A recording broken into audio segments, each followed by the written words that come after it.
Chapter 14. Hello, Grandmama.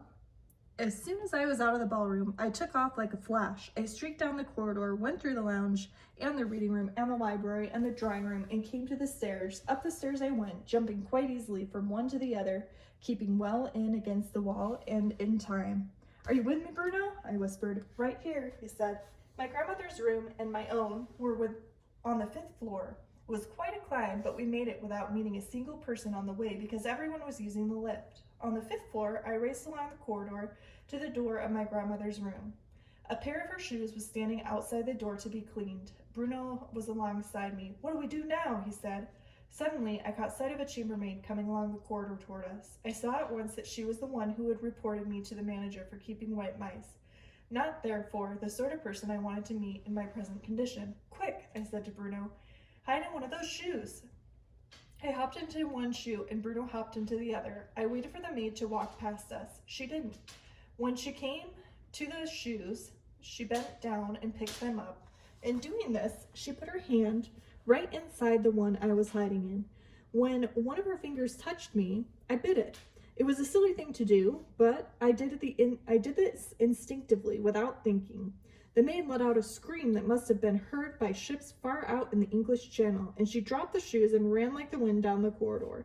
My grandmother's door opened. What on earth is going on out here? She said. I darted between her legs into her room, and Bruno followed me. Close the door, Grandmama, I cried. Please, hurry. She looked around and saw 2 brown mice on the carpet. Please close it, I said. And this time, she actually saw me talking and recognized my voice. She froze and became absolutely motionless. Every part of her body, her fingers, her hands, and her arms and head became suddenly as stiff as her marble statue.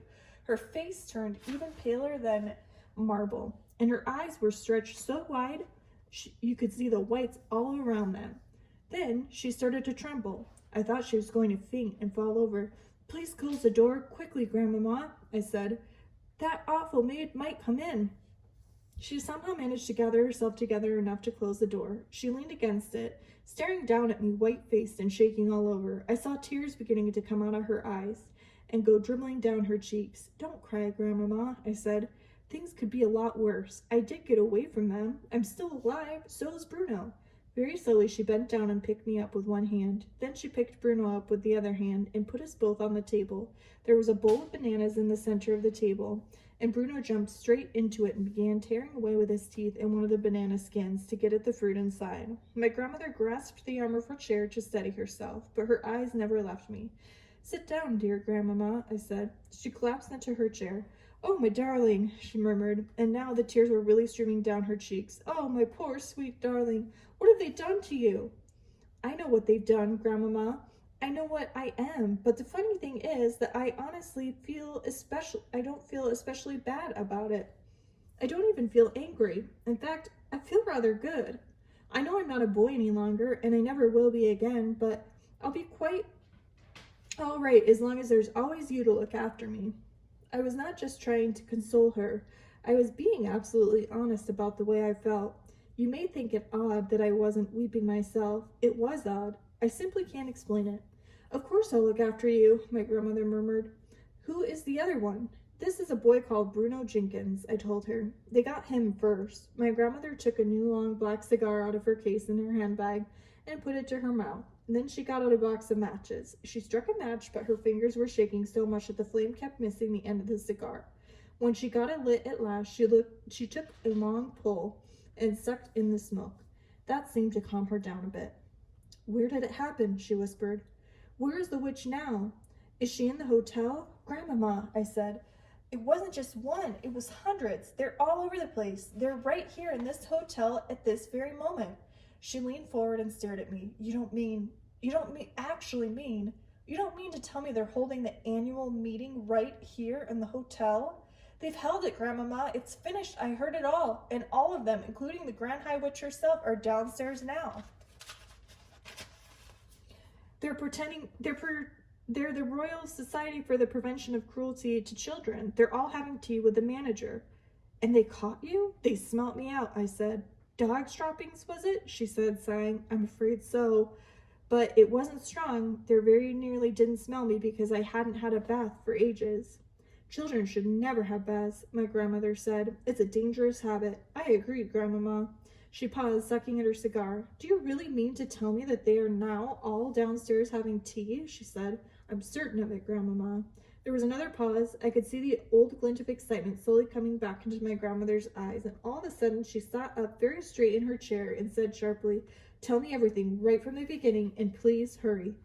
I took a deep breath and began to talk. I told about going to the ballroom and hiding behind the screen to do my mouse training. I told about the notice saying Royal Society for the Prevention of Cruelty to Children.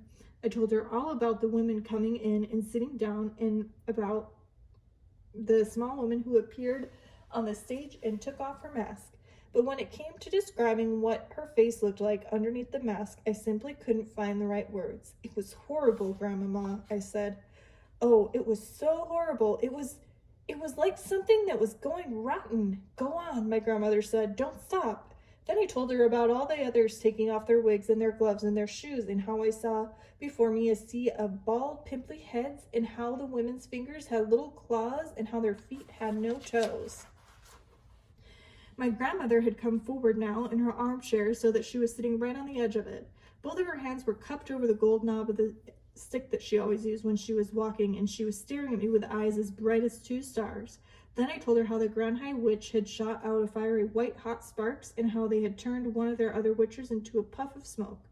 I've heard about that, my grandmother cried out excitedly, but I never quite believed it. You were the first non-witch ever to have seen it happening.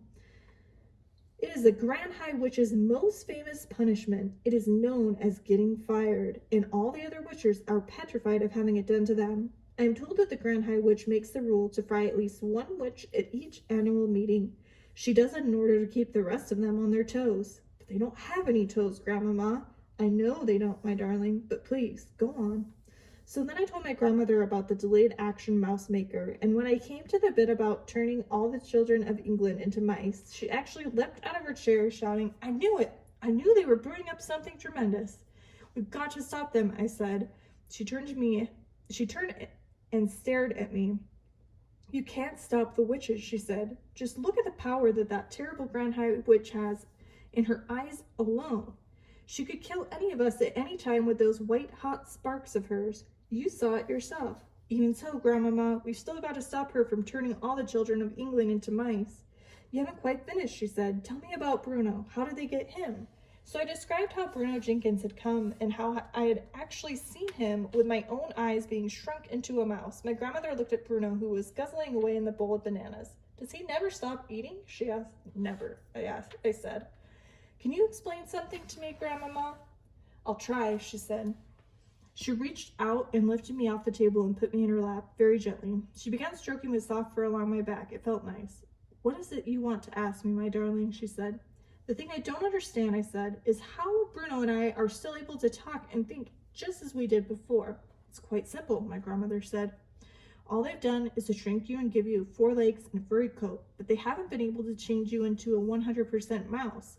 You are still yourself in everything except your appearance. You've still got your own mind and your own brain and your own voice, and thank goodness for that. So you're not really an ordinary mouse at all, I said. I'm a sort of mouse person. Quite right, she said. You're a human in mouse clothing. You are very special. We sat there in silence for a few moments while my grandmother went on stroking me very gently with one finger and puffing her cigar with the other hand. The only sound in the room was made by Bruno as he attacked the bananas in the bowl. But I wasn't doing nothing as I lay there in her lap. I was thinking like mad. My brain was whizzing, and it had never whizzed before. Grandmama, I said, I may have a bit of an idea.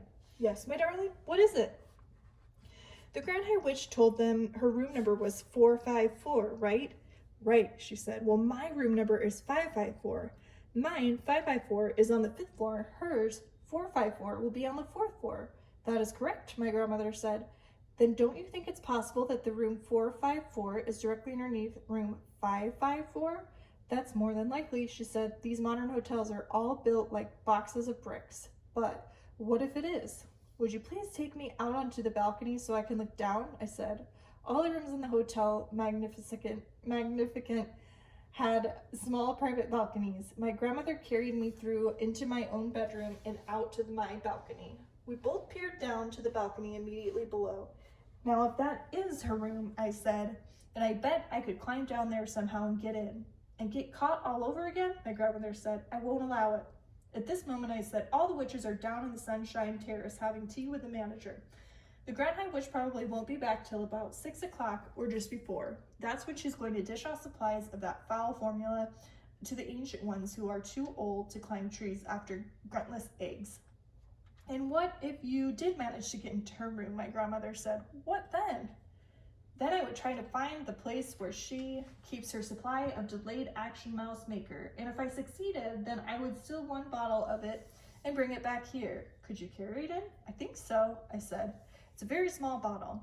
I'm frightened of that stuff, my grandmother said. What would you do with it if you did manage to get it? One bottle is enough for 500 people, I said. That will give each and every witch down there a double dose at least. We could turn them all into mice. My grandmother jumped about an inch in the air. We were out on the balcony and there was a drop of about 1,000,000 feet below us and I nearly bounced off her hand over the railings when she jumped. Be careful with me, Grandmama, I said. What an idea, she cried. It's fantastic. It's tremendous. You're a genius, my darling. Wouldn't it be something? I said. Wouldn't that really be something? We'd get rid of every witch in England in one swoop, she cried, and the Grand High Witch into the bargain.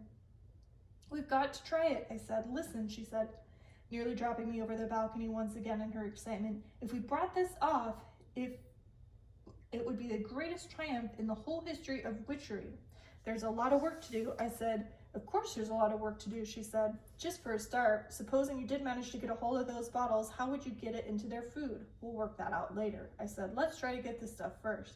How can we find out for sure that she's in her room just below us? We shall check it out immediately, my grandmother cried. Come along. There's not a second to waste. Carrying me in one hand, she went bustling out of the bedroom and along the corridor, banging her stick on the carpet with each step she took. She went down the stairs one flight to the 4th floor. The bedrooms on either side of the corridor had their numbers painted on the doors in gold. Here it is, my grandmother cried. Number 454. She tried the door. It was locked, of course. She looked up and down at the long, empty hotel corridor. I do believe you're right, she said. This room is almost certainly directly above yours. She marched back along the corridor, counting the number of doors from the Grand High Witch's room to the staircase. There were 6.